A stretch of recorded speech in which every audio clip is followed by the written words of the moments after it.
जय हिंद साथियों, स्वागत है आप सभी का एक और वीडियो में। साथियों हो जाइए तैयार और कस लीजिए अपना कमर को, क्योंकि साथियों बहुत जल्द होने वाला है आप लोगों का एग्ज़ाम। चलिए शुरू करेंगे पहले प्रश्न से। तो आप सभी साथी पेन कॉपी लेके बैठ जाएं। देखिए पहला प्रश्न आपके सामने में है।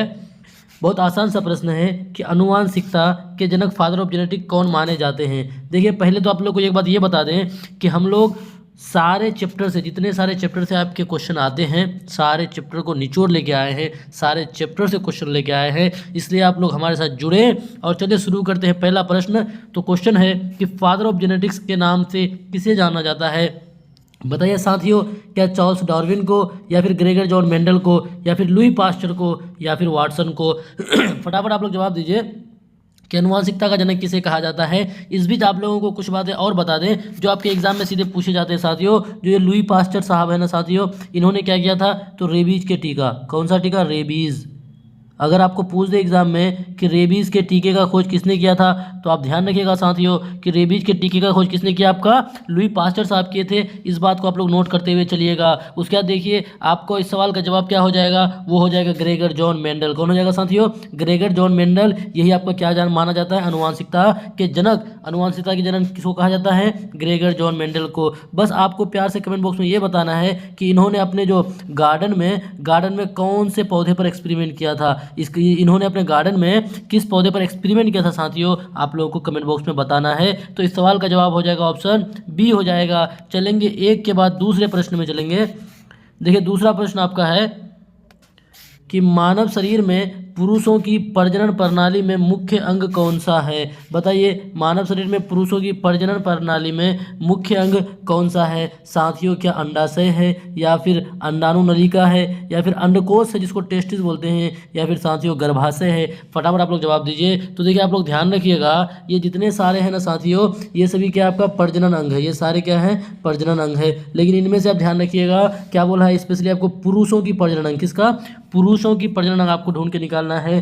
क्या अंडाशय हो जाएगा, या फिर साथियों अंडाणु नलिका हो जाएगा, या अंडकोश हो जाएगा, या फिर गर्भाशय। तो देखिए आप सबको बताते चले कि साथियों ऑप्शन ए में जो अंडाशय है, और ऑप्शन बी में जो अंडाणु नलिका है जिसको फेलोपियन ट्यूब कहते हैं, और जो आपका गर्भाशय है साथियों यूटेरस, ये तीनों क्या है, ये तीनों आपका, ये पुरुष नहीं है बल्कि क्या है आपका जो फीमेल होता है ना साथियों, ये फीमेल रिप्रोडक्टिव ऑर्गन है। क्या है साथियों, फीमेल रिप्रोडक्टिव ऑर्गन, यानी पुरुष नहीं होगा साथियों। उसके देखिए आपको क्या बोला कि पुरुष की प्रजनन प्रणाली ना, तो वो आपका हो जाएगा साथियों टेस्टिस हो जाएगा। क्या हो जाएगा, टेस्टिस हो जाएगा, यानी ऑप्शन सी हो जाएगा। और यहाँ से आप एक बात ये आप लोग को बताते चलें कि ये जो आपका टेस्टिस है जिसको अंडकोश बोलते हैं, इससे साथियों कौन सा हार्मोन निकलता है, तो आप लोग नोट कर लीजिएगा। इससे आपका टेस्टोस्टेरोन, कौन सा साथियों, टेस्टोस्टेरोन हार्मोन कहाँ से स्रावित होता है, आपका टेस्टिस से, यानी अंडकोश से। इस बात को भी ध्यान रखिएगा साथियों। तो इस सवाल का आपका जवाब हो जाएगा ऑप्शन सी हो जाएगा। चलेंगे दो के बाद तीसरे प्रश्न में चलेंगे।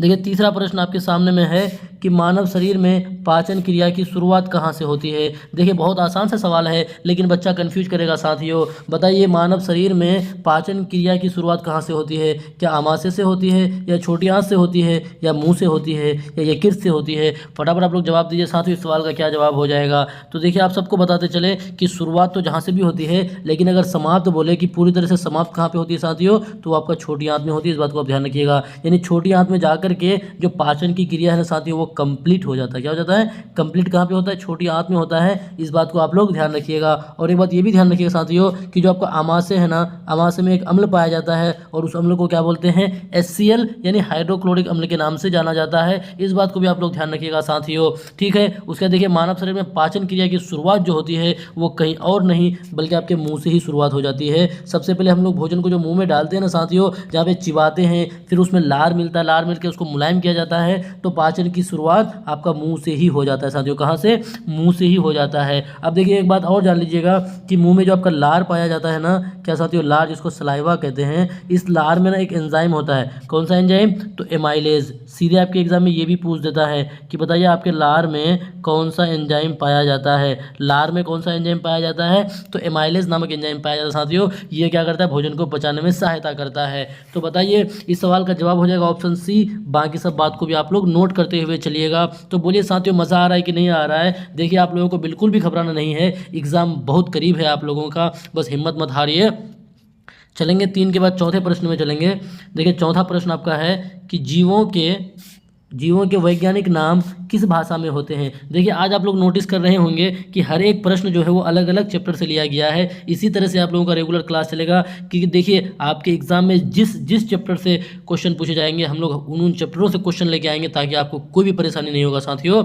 देखिए क्या है कि जीवों के वैज्ञानिक जो नाम है, साइंटिफिक जो नेम है, वो किस भाषा में होते हैं। क्या वो आपका अंग्रेजी भाषा में होते हैं या लैटिन भाषा में या यूनानी भाषा में या संस्कृत भाषा में। तो देखिए साथियों ये जो आपका नाम होता है, वैज्ञानिक जो नाम होता है, वो आप सबको पता है कि वो लैटिन भाषा में होता है। कौन सा भाषा में? लैटिन भाषा में। लेकिन यही सवाल नहीं रुकता है, सवाल तो यहाँ से आगे और बनता है जो आपके एग्जाम में पूछे जाते हैं। ये पूछते हैं कि बता दीजिए प्रिय छात्रों कि जो वैज्ञानिक नाम दिया था, ये वैज्ञानिक नाम किसने दिया था। ये मेन सवाल पूछता है। जो वैज्ञानिक नाम दिया था, जीवों का नाम देने का कोशिश किया था, जिसको क्या बोलते हैं, द्विनाम पद्धति बोलते हैं, वो उसको किसने दिया था। तो आप लोग नोट कर लीजिए साथियों, नोट कर लीजिए। कोई और नहीं बल्कि हमारे ही पूर्वज हैं, अभी के नहीं बल्कि बहुत दिन पहले के हैं। हालांकि किसी का रिश्तेदार भी हो सकता है शायद। क्या नाम है? Carolus Linnaeus. क्या साथियों? Carolus Linnaeus.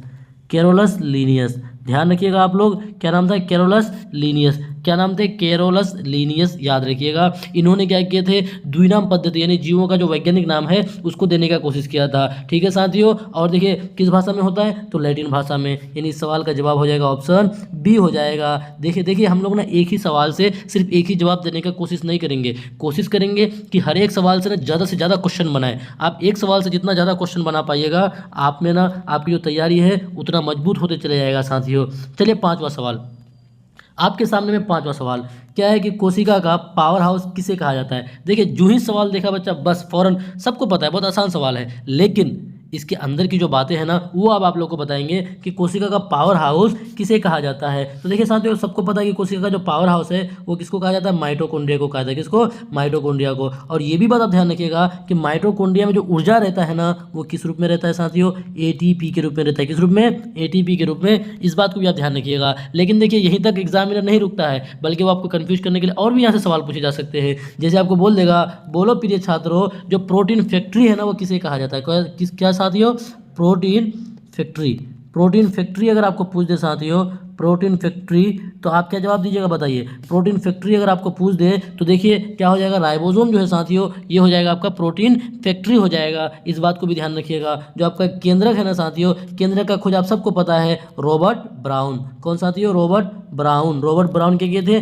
केंद्रक का खोज किए थे साथियों। ठीक है। तो अब बताइए, देखिए एक सवाल था लेकिन इससे हम लोग और भी जवाब निकालने का कोशिश किए। तो साथियों इस सवाल का हालांकि जवाब हो जाएगा ऑप्शन बी। और बाकी सब बातों को भी आप लोग नोट करते हुए चलिएगा। चलेंगे 5 के बाद छठा प्रश्न में। देखिए अफसोस के साथ कहना पड़ रहा है साथियों, हम लोगों का जो पेन टैब है ना वो पता नहीं अचानक कैसे ख़राब हो गया है। बस घबराइए मत, हम लोग फिर ऑर्डर कर दिए हैं, बहुत जल्द आने वाला है।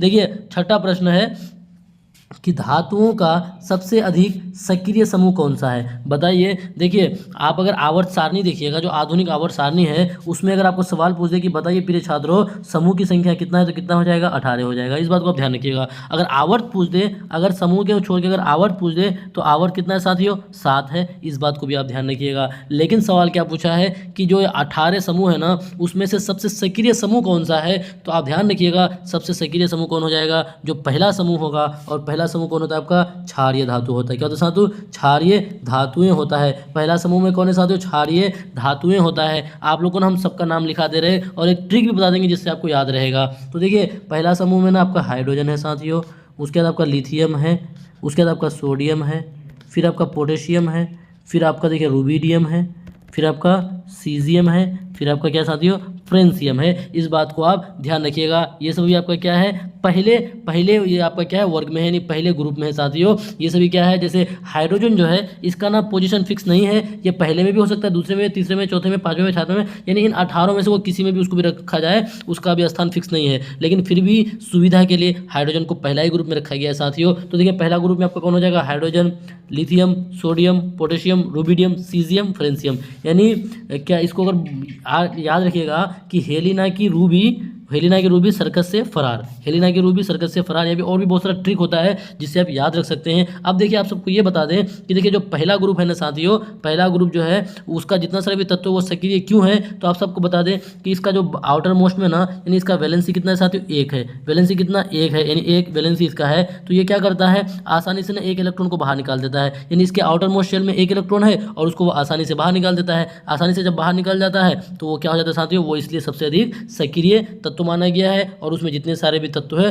उस समूह को क्या बोलते हैं, सक्रिय समूह कहते हैं। यानी इस सवाल का जवाब हो जाएगा ऑप्शन ए। थोड़ा ज़्यादा ही लंबा हो गया, कोई बात नहीं। चलेंगे 6 के बाद 7वां प्रश्न में। देखिए 7वां प्रश्न आपका क्या है कि कार्बनिक यौगिकों का मुख्य घटक तत्व कौन सा है। देखिए बोला है कि कार्बनिक यौगिक का मुख्य घटक तत्व कौन सा है, क्या नाइट्रोजन होगा, कार्बन होगा, हाइड्रोजन होगा या ऑक्सीजन होगा। तो देखिए साथियों कार्बनिक यौगिक है तो ऑब्वियसली जो उसका मुख्य घटक तत्व होगा वो भी आपका क्या हो जाएगा, कार्बन ही होगा। यानी इस सवाल का जवाब क्या हो जाएगा साथियों, ऑप्शन बी हो जाएगा। बस आपको यहाँ पे ना प्यार से ये बताना है कि कार्बन के अपर रूप, जो कार्बन के अपर रूप है, इलेक्ट्रोड्स ऑफ कार्बन अपर रूप, रुकिएगा, अपर रूप, कार्बन के जो अपर रूप है साथियों वो कौन कौन से हैं आपको कमेंट बॉक्स में बताना है। देखिए आप लोग ना कमेंट बॉक्स में नहीं बताते, बहुत सारे प्रिय छात्र बताते हैं हालांकि, तो बताइए कि कार्बन के अपर रूप कौन कौन है। ठीक है साथियों, और ये भी बता दीजिए आप लोग कि नाइट्रोजन जो है अगर नहीं भी बताते हैं ना तो उस चीज़ को ना आप अपने दिमाग में एक बार रिवाइज कीजिए ताकि आपको ना उसको भूले नहीं। देखिए नाइट्रोजन जो है, नाइट्रोजन आपके एटमॉस्फेयर में कितना पाया था साथियों, 78% पाया जाए, इस बात को भी आप ध्यान रखिएगा। और हाइड्रोजन है तो इसका कितना 3 समस्थानिक है, इस बात को भी ध्यान रखिएगा। और ऑक्सीजन जो साथियों, ऑक्सीजन कितना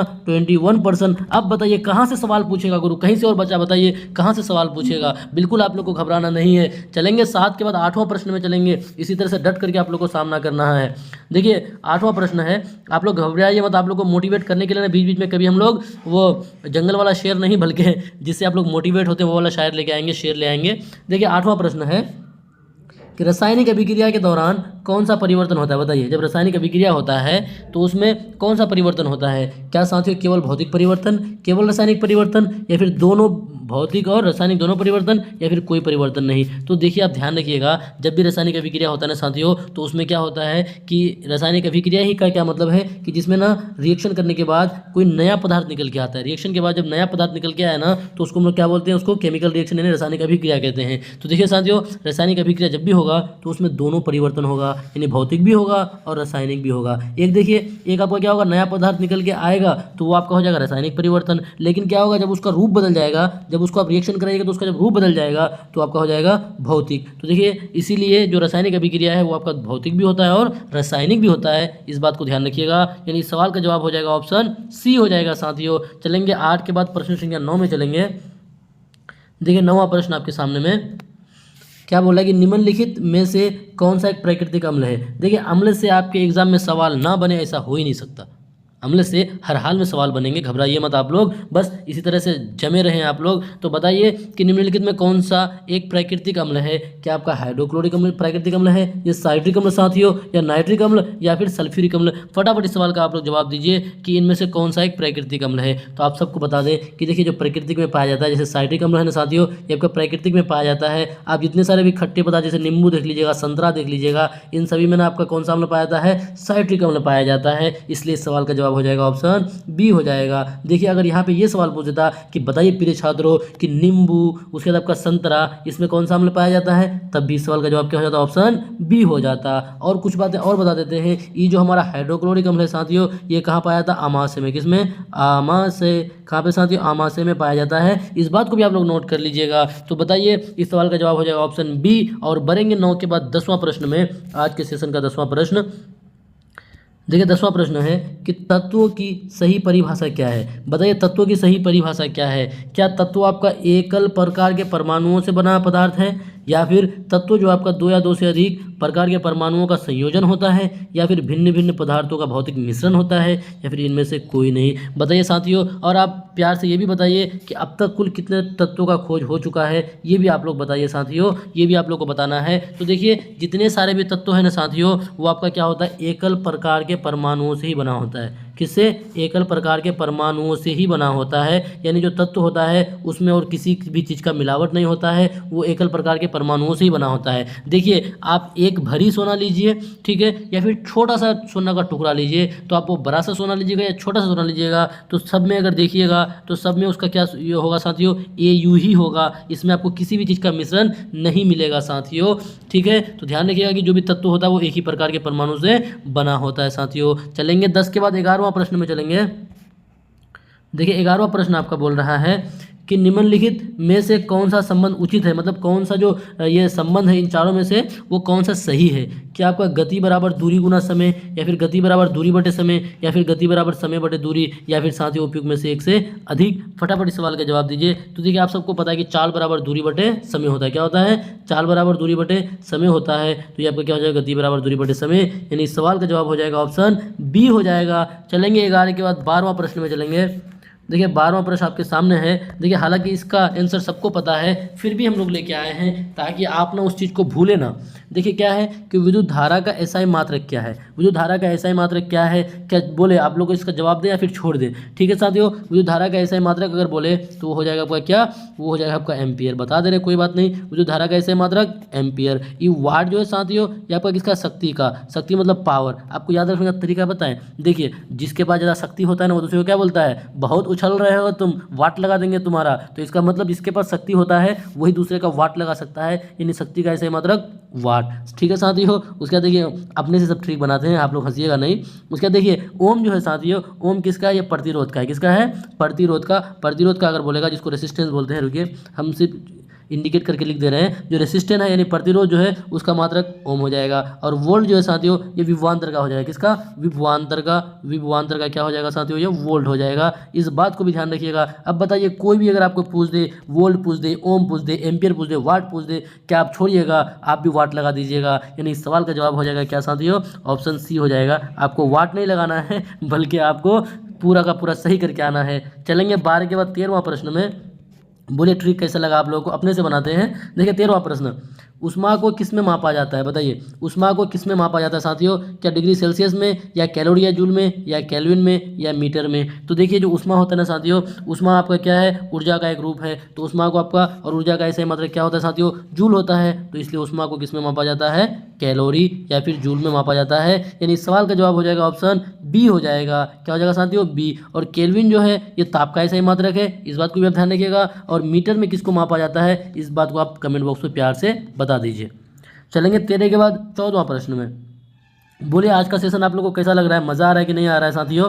देखिए थोड़ा सा परेशानी है क्योंकि हम लोगों का जो टैब है वो ख़राब हो गया है। बस घबराइए मत आप लोग, बस थोड़ा सा एडजस्ट कीजिए। देखिए 14वां प्रश्न है कि निम्नलिखित में से कौन सी ऊर्जा ध्वनि उत्पन्न करने के लिए जिम्मेवार होती है? बताइए। आपको इससे भी सवाल पूछेगा, इसलिए देखिए हर एक सवाल जो है बिल्कुल अलग अलग है साथियों और सारे चैप्टर से लिया गया है। बताइए निम्नलिखित में से कौन सी ऊर्जा ध्वनि उत्पन्न करने के लिए जिम्मेदार होती है? क्या आपका रासायनिक ऊर्जा, या विद्युत ऊर्जा, या ध्वनि ऊर्जा, या ऊष्मा ऊर्जा? तो देखिए यहाँ पे बच्चे क्या करेंगे, ध्वनि उत्पन्न करने के लिए ना, इसलिए वो जाएंगे और फौरन ध्वनि ऊर्जा को टिक मार देंगे और आकर के अपने एग्जाम इसमें कॉपी में आके मिलाएंगे हम तो सही टिक मारे थे। लेकिन साथियों वो आपका गलत है। आपका क्या हो जाएगा कि ध्वनि उत्पन्न करने के लिए आपका क्या हो जाएगा साथियों? विद्युत ऊर्जा। क्या? कौन सा ऊर्जा? विद्युत ऊर्जा। जैसे आप माइक्रोफोन नहीं देखते साथियों, क्या माइक्रोफोन में जिसमें आपको जो स्पीकर जो आवाज़ सुनाई पड़ता है, क्या उसको आप ध्वनि ऊर्जा देते हैं? थोड़ी ना, उसमें विद्युत ऊर्जा देते हैं। कौन सा ऊर्जा? विद्युत ऊर्जा देते हैं। इसलिए विद्युत ऊर्जा क्या हो जाएगा? ध्वनि उत्पन्न करने के लिए जिम्मेवार हो जाएगा, यानी इस सवाल का जवाब हो जाएगा ऑप्शन बी हो जाएगा। चलेंगे 14 के बाद 15वां प्रश्न। देखिए 15वां प्रश्न आपके सामने में ये रहा और ये सवाल है आपका 5 करोड़ का। देखिए 15वां सवाल है कि लाल रक्त कोशिका जिसको आरबीसी कहते हैं को खाली जगह के रूप में भी जाना जाता है। बताइए आरबीसी को किस रूप में जाना जाता है साथियों? क्या इसको एरिथ्रोसाइट, या फिर प्लेटलेट्स, या फिर ल्यूकोसाइट, या फिर उपरोक्त में से कोई नहीं? फटाफट आप लोग जवाब दीजिए, यहाँ से हर हाल में सवाल बनेंगे आपका। तो देखिए आपका जो आरबीसी है ना साथियों, आरबीसी को एक और नाम से जाना जाता है जिसको एरिथ्रोसाइट कहते हैं। क्या कहते हैं? एरिथ्रोसाइट्स के नाम से भी जाना जाता है आरबीसी को, आप ध्यान रखिएगा। तो सवाल यहीं पर नहीं रुकेगा, आपको ये भी पूछ सकता है, बता दीजिए प्रिय छात्रों ये जो प्लेटलेट्स है ना इसको किस नाम से जानते हैं? तो आप ध्यान रखिएगा इसको किस नाम से? थ्रोम्बोसाइट। क्या साथियों? थ्रोम्बोसाइट्स। लिख लीजिए आप लोग, बहुत काम देने वाला है। थ्रोम्बोसाइट्स।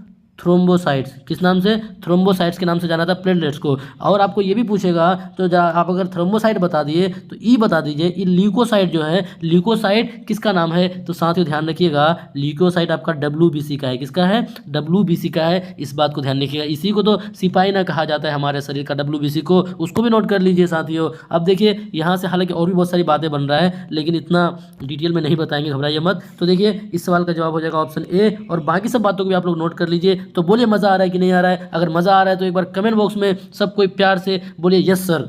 चलेंगे 15 के बाद 16वां प्रश्न। देखिए 16वां प्रश्न आपके सामने में है, बोल रहा है कि निकट दृष्टि दोष के लिए किस लेंस का उपयोग होता है? बताइए तो किस लेंस का? क्या उत्तल लेंस का, अवतल लेंस का, समतल दर्पण का, या प्रिज्म का? तो देखिए साथियों यहाँ से आपको निकट दृष्टि दोष के लिए ना किस लेंस का इस्तेमाल होगा? तो वो आपका हो जाएगा साथियों अवतल लेंस का। किसका? अवतल लेंस का। बहुत आसान था। अगर पूछ दे कि निकट नहीं बल्कि दूर पूछ दे तब हो जाएगा क्या साथियों? उत्तल हो जाएगा। तब क्या हो जाएगा? उत्तल लेंस। अब देखिए यहाँ से कैसे सवाल बनता है, आपको और बता दे रहे हैं। देखिए निकट दृष्टि दोष है, इसका मतलब निकट का दिख रहा है। निकट दृष्टि दोष में निकट का दिखता है, दूर का नहीं दिखता है। तो इस कंडीशन में क्या होता है कि आप सबको पता है कि प्रतिबिंब कहाँ बनता है? रेटिना पे बनता है। कहाँ पे साथियों? रेटिना पे प्रतिबिंब बनता है, ठीक है, किसी भी वस्तु का। लेकिन जिसको निकट दृष्टि दोष है तो उसको निकट का दिखेगा, दूर का नहीं दिखेगा। क्यों? क्योंकि दूर का जो वस्तु होता है ना साथियों, जो ऑब्जेक्ट होता है, वो आ करके रेटिना से पहले ही इसका प्रतिबिंब बन जाता है। कहाँ पे? ध्यान रखिएगा कि निकट दृष्टि दोष में जो वस्तु का प्रतिबिंब है ना, रेटिना से पहले ही बन जाता है। इसीलिए कौन सा लेंस का इस्तेमाल? तो अवतल लेंस का। इस बात को भी ध्यान रखिएगा। और दूर दृष्टि दोष में बाद में बन जाता है, ठीक है साथियों। चलेंगे 16 के बाद 17वां प्रश्न में चलेंगे। देखिए 17वां प्रश्न आपके सामने में है कि कौन सा विटामिन रक्त का थक्का जमाने में महत्वपूर्ण भूमिका निभाता है? बताइए इन चारों में से vitamin A, vitamin B, vitamin C और विटामिन के, इन चारों में से कौन सा विटामिन रक्त का थक्का जमाने में महत्वपूर्ण भूमिका निभाता है? तो प्रिय छात्रों आप सबको पता है कि देखिए विटामिन जो के है ना साथियों, ये विटामिन के क्या करता है? रक्त का थक्का जमाने में महत्वपूर्ण भूमिका निभाता है। लेकिन साथियों अगर आपको विटामिन नहीं पूछ के अगर ये पूछ दे कि प्रिय छात्रों ये बताइए कि कौन सा धातु, अगर पूछ दे कि कौन सा धातु रक्त का थक्का जमाने में महत्वपूर्ण भूमिका निभाता है, तो साथियों तब क्या हो जाएगा? अब तो बता दीजिए वो कौन सा धातु हो जाएगा? वो हो जाएगा कैल्शियम। क्या धातु? कैल्शियम हो जाएगा। इस बात को भी आप लोग नोट कर लीजिए। अब बताइए अगर आपको धातु पूछे या विटामिन पूछे तो क्या आप छोड़िएगा? आपको बिल्कुल नहीं छोड़ना है साथियों। चलेंगे 17 के बाद 18वां प्रश्न में। देखिए 18वां प्रश्न है, गाजर सबको ही खाते हैं और खाना भी चाहिए। तो बताइए साथियों कि गाजर का रंग किस कारण होता है? यानी गाजर का देखिएगा रंग होता है जो पीला कलर का, वो किस कारण से होता है? क्या क्लोरोफिल के कारण, या एंथोसाइनिन के कारण, या कैरोटीन के कारण, या फिर लाइकोपीन के कारण? फटाफट आप लोग जवाब दीजिए। तो देखिए साथियों गाजर जो है ना, ये गाजर में जो रंग होता है वो किसकी मौजूदगी के कारण? तो कैरोटीन। किसकी मौजूदगी? कैरोटीन की मौजूदगी के कारण ना गाजर में रंग होता है। इस बात को आप ध्यान रखिएगा। जैसे क्लोरोफिल की मौजूदगी के कारण जो पत्तियां हैं उसका रंग हरा होता है, तो उसी तरह से साथियों ये आपका कैरोटीन के मौजूदगी के कारण गाजर का जो भी रंग होता है जैसे पीला होता है, तो उसी की मौजूदगी के कारण होता है। यानी इस सवाल का जवाब हो जाएगा ऑप्शन सी हो जाएगा। चलेंगे 18 के बाद 19वां प्रश्न। आज के सेशन का 19वां प्रश्न ये आपके सामने में रहा। फटाफट आप लोग जवाब दीजिए कि प्रकाश का अपवर्तन किस कारण होता है? बताइए प्रकाश का अपवर्तन किस कारण होता है? क्या प्रकाश की तीव्रता के कारण होता है, या माध्यम की मोटाई के कारण होता है, या फिर माध्यम के घनत्व का अंतर होता है, या फिर प्रकाश की तरंगदैर्घ्य के कारण होता है? फटाफट जवाब दीजिए कि प्रकाश का अपवर्तन किस कारण होता है। देखिए साथियों प्रकाश का जो अपवर्तन होता है ना, उसमें दो माध्यम होता है, उसमें दो माध्यम की आवश्यकताएं होती है। एक को अगर हम लोग हवा मान लेते हैं और दूसरे को पानी मान लेते हैं, तो साथियों इसमें क्या होता है आप अगर खुद से देखिएगा क्या है कि प्रकाश का अपवर्तन किस कारण से होता है। तो देखिए आप जब यहाँ पे देखिएगा यहाँ होता क्या है, इसके यहाँ पे अगर इसको अभिलंब मान ले हम लोग, तो जैसे हवा से अगर वो प्रकाश ये क्या होगा, जो प्रकाश हवा से जो यहाँ से प्रकाश आता है साथियों, उसके बाद पानी में आके क्या हो जाएगा, वो ना अभिलंब की ओर मुड़ जाएगा। रीज़न क्या है कि हवा के कंपैरिजन में जो पानी का घनत्व है ना वो क्या था, काफ़ी अधिक होता है। तो इसी वजह से यानी माध्यम के घनत्व का अंतर, देखिए ये माध्यम एक हवा हो गया, एक माध्यम पानी हो गया, इन दोनों में ना जो घनत्व का अंतर होता है ना साथियों, इसी अंतर के कारण क्या होता है, प्रकाश का अपवर्तन होता है। इस बात को आप ध्यान रखिएगा साथियों। बोलिए 19 का क्या हो जाएगा, सी हो जाएगा। बोलिए मज़ा आया कि नहीं आया आप लोगों को। 19 के बाद चलेंगे 20वां प्रश्न और आज के सेशन का अंतिम प्रश्न। बताइए आप लोग इसका हम जवाब नहीं देंगे, आप लोग खुद बताइएगा। क्या है कि प्रकाश का अपवर्तन किस नियम का पालन करता है, बता दीजिए कौन से नियम का पालन करता है प्रकाश का अपवर्तन। क्या न्यूटन साहब का पहला नियम जिसको जड़त्व का भी नियम कहा जाता है, या फिर स्नेल का नियम, या फिर साथियों पास्कल साहब का नियम, या फिर आर्किमिडीज का सिद्धांत। बता दीजिए कि प्रकाश का अपवर्तन किस नियम का पालन करता है। देखिए इस सवाल का हम जवाब नहीं देंगे आप लोगों को, बस प्यार से आप लोग इस सवाल का आप लोग जवाब दे दीजिएगा कमेंट बॉक्स में। इससे हमको लगेगा कि नहीं आप लोग तैयारी कर रहे हैं साथियों। क्योंकि देखिए आप अगर इस सवाल का जवाब दीजिएगा, चाहे गलत हो सही हो, वो मतलब नहीं रखता है। बस अगर आप लोग जवाब दे रहे हैं तो हम समझ जाएंगे कि आप लोग तैयारी कर रहे हैं, और हर हाल में आप लोग जिस चीज़ के लिए तैयारी कर रहे हैं वो आप लोगों को मिलेगा ही साथियों। बस अपने जुनून को बरकरार रखें और हिम्मत ना हारे। फिर मिलेंगे अगले वीडियो में, जब तक के लिए पढ़ते रहें, मुस्कुराते रहें। जय